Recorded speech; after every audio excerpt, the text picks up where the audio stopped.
There could be more changes ahead for Portland school students as they return to the class. Last night, the school board officially putting their stamp of approval on that agreement. Even with that approval, though, there could be a last-minute change when it comes to making up those 11 missed days of classes.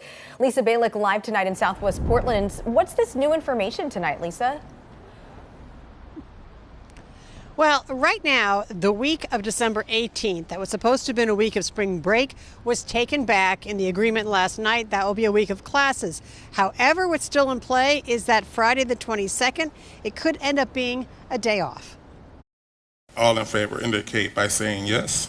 Yes. Yes. All opposed? All right, hearing no abstentions, the resolution passes 7-0. At the school board meeting last night, the Portland School Board members unanimously approved the new 3-year contract with teachers.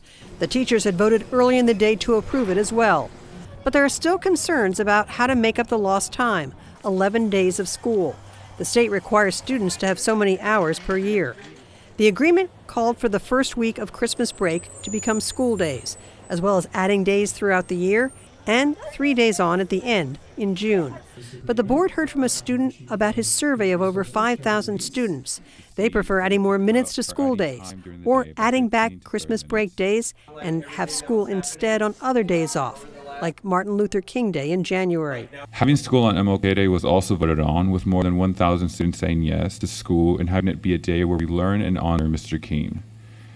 These are the options PPS students would prefer instead of our winter break being cut.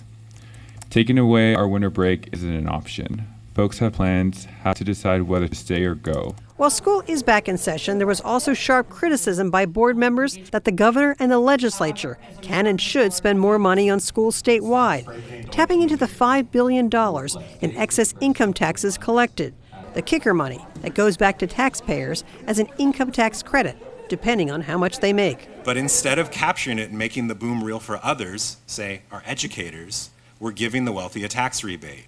So let's stop having people tell me it's not possible and start figuring out how we can make it possible. And if Salem doesn't want to do it, we can put together an initiative. And trust me, if we could harness just 50% of the anger that was directed towards this board over the last few weeks and redirect that anger towards the kicker, I guarantee you we'd have that thing overturned next year.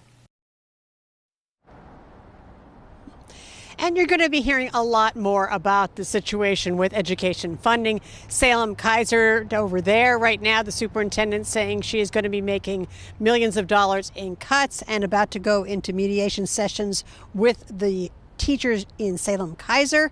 As for this extra day, that December 22nd, what's going to happen? We'll keep you posted. Live in downtown Portland, Lisa Balick, KOIN 6 News. Yeah, you keep us posted because it is changing constantly. Lisa, thank you.